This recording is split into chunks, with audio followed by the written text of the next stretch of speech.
Natasha, can you tell us what work you're doing to build a Jewish community here in Essex?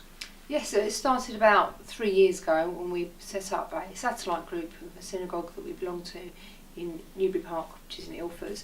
And it's just kind of grown since then. We had a few people that belonged to that synagogue but lived around the Brentwood area, and we meet here in this sunny conservatory, which is very nice. And we've just started to slowly build up, and we've had some press releases and a bit of exposure on the local radio. It's just word of mouth really, and slowly it's built up. And now we've broken away completely now from the original synagogue, and we are now, it's very long, Shenfield, Brentwood and District Synagogue.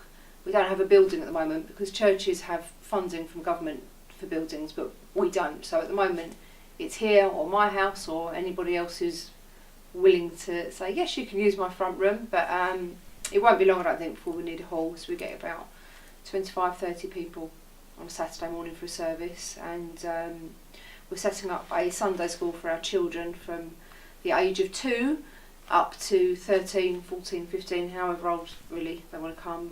They get to learn Hebrew and Jewish studies and a bit of history, all kind of mixed in together.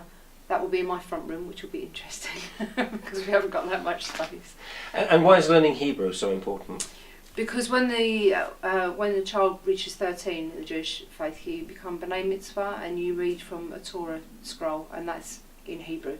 So if you can't do it, obviously we've got children that have special needs and that's not open to them, that's absolutely fine, and there's always other ways around it, but ideal situation is that they can read from the Torah scroll when they're 13, and we also pray in Hebrew and in English. So if they've got that basic knowledge, then it helps. And why do you think it is that the Jewish faith is so entwined with its culture and its traditions? I think because we're a minority, and I think that makes you pull together closer as a community sometimes, even if maybe you're not sure about the whole religious aspect of it and you might have your faith itself shaken a little bit. That cultural aspect of, oh, my mum used to cook that and my great-grandmother taught us this, and this is how my family arrived here from Russia or from Poland or from wherever. We've always been quite an oppressed community that I think it brings you quite closely together. And you meet another Jewish person, you know that they're Jewish immediately, and there's that affinity already, which I'm not sure exists anywhere else. And do you get the impression that there are less Jewish people in the world than people think there are? A lot less.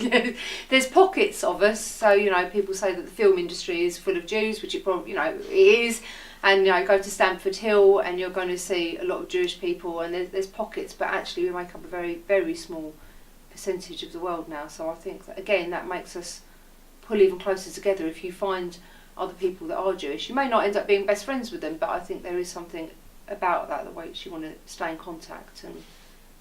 And so the journey from meeting here in a bright sunny conservatory to actually having a bespoke synagogue, how long do you think that could take? I'm hoping, my vision, I reckon within 5 years, which frightens other people on our council. But I just think we've got a Hanukkah party next weekend, which I thought we'd get 20 people for, and I've got 55 people coming. So already the momentum's starting to build, and once that's happened, then you've got to be realistic and say, well, we can't keep on getting that many people in a conservatory.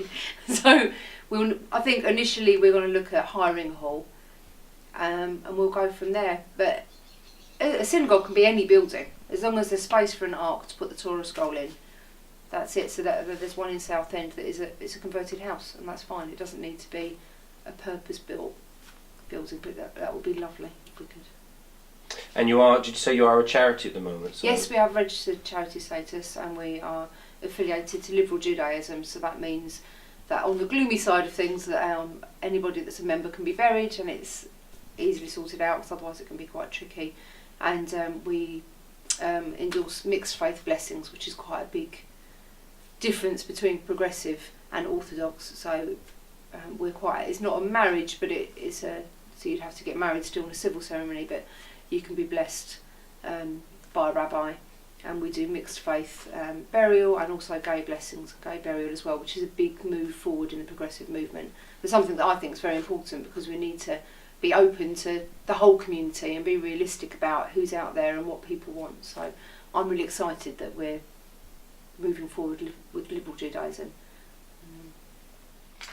So if anybody's interested in just getting more information or more, how do they get in contact with you? We've got a website. It's www.roshtikva.com, or you can email me, natasha.radford@roshtikva.com, and we've got a phone number, 01277 888 610.